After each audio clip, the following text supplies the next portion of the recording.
اللہ اکبر، فتحنا علیہم ابواب کل شیء۔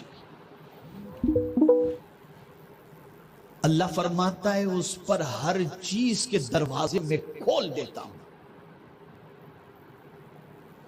میرے وہ بھائی جن کے پاس بے پناہ دولت ہے، وہ یہ تصور نہ کریں کہ میں ان کو ٹارگٹ کر رہا ہوں، وہ صرف اتنا سمجھیں کہ قرآن کیا کہہ رہا ہے۔ قرآن کہتا ہے فتحنا علیہم ابواب کل شیء، ہر چیز کے دروازے میں ان پر کھول دیتا ہوں۔ مال خوب آ رہا ہے، پیسہ خوب آ رہا ہے، نام خوب ہو رہا ہے۔ جو نصیحت نہیں قبول کرتا، اللہ اس پر ساری چیزوں کے دروازے کھول دیتا ہے، ساری چیزوں کے دروازے۔ اب اس کی فیلنگ شروع ہوتی ہے، اس کی سوچ بنتی ہے کہ مجھے جو اتنا مال مل رہا ہے نا، اس کی وجہ یہ ہے کہ میرے کام بہت اچھے اچھے ہیں تو اللہ دے رہا ہے۔ یہ مائنڈ بنتا ہے، اے اللہ یہ تو کب تک عطا کرتا ہے؟ تو فرمایا اللہ اکبر ابواب کل شیء حتی اذا فرحوا، اس وقت تک اللہ دیتا رہتا ہے جب تک کہ بندہ اس میں مگن نہ ہو جائے اور یہ سوچنے لگے میرے پاس تو اتنا کروڑ ادھر پڑے، اتنا ارب ادھر پڑا ہے، مجھے کیا ٹینشن، مست ہو گیا۔ اور ان مستوں کی ایک علامت بتاؤں، ان مستوں کی علامت یہ ہے کہ دعا گڑ گڑا کر نہیں مانگتے، اور ان مستوں کی آنکھوں سے آنسو بھی نہیں نکلتے۔ جو یہاں تک مال میں ڈوبے ہوتے ہیں نا، جلدی سے آنسو نہیں نکلیں گے، وہ تو ہنستے ہو کہہ روئے ہوئے جس کے پاس کچھ نہ ہو دل سخت ہو جاتا ہے۔ قرآن کہتا ہے حتی اذا فرحوا بما اوتوا، میں جب آج اوتو کے بارے میں غور کیا تو میری عقل دنگ رہ گئی۔ اللہ نے یہ نہیں فرمایا تو نے جو محنت سے کمایا ہے، یہ فرمایا میں نے جو تجھے عطا کیا ہے۔ اس سے پتا چلا کوئی مال کے آنے پر اپنی ہوشیاری نہ سمجھے، یہ قدرت کی عطا سمجھے۔ وہ جس سے چاہے جتنا چاہے عطا فرمائے۔ قرآن کہتا ہے اللہ یبسط الرزق لمن یشاء ویقدر، اللہ جس کو چاہتا ہے کشادہ روزی عطا کرتا ہے، جس کی چاہتا ہے روزی تنگ کر دیتا ہے۔ تو یہ اللہ نے دیا ہے۔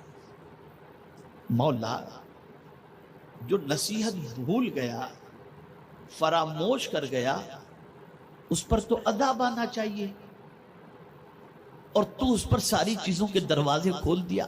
یہ ایک امتحان۔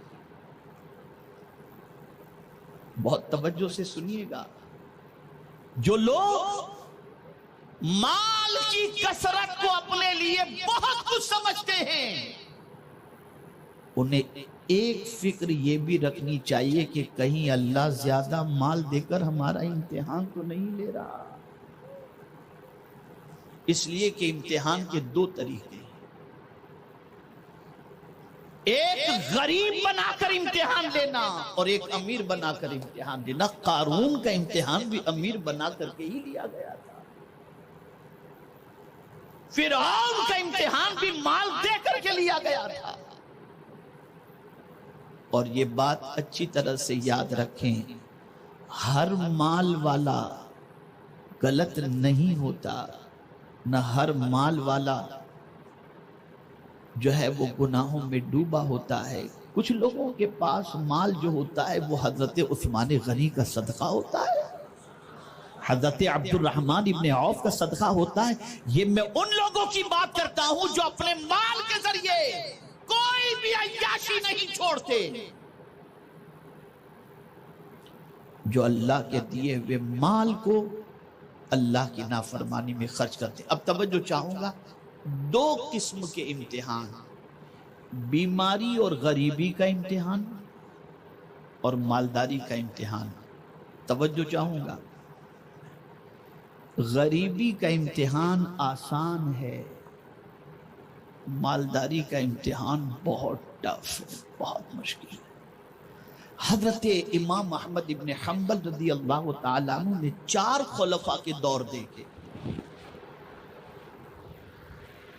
اور خلق قرآن کے منصب پر امام احمد ابن حنبل رضی اللہ تعالیٰ عنہ کو کوڑے مارے گئے، لیکن ہمیشہ جب بھی کوڑے پڑتے تھے مسکراتے تھے۔ 2 خلفاء کے دور میں کوڑے پڑے، لیکن آپ ٹس سے مس نہ ہوئے، مسکراتے رہے۔ لیکن باقی 2 خلفاء کے دور میں کیا ہوا؟ انہوں نے سونے چاندی کا ڈھیر حضرت امام احمد ابن حنبل کے سامنے رکھ دیے۔ امام احمد ابن حنبل کی آنکھوں سے آنسو آ گئے۔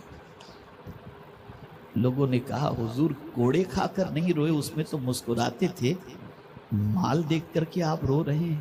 کہا اس کے امتحان میں ویڈیو کیسی لگی کمنٹ میں ضرور بتائیں، اور ویڈیو کو لائک اور شیئر کریں، اور ہمارے چینل کو سبسکرائب کریں۔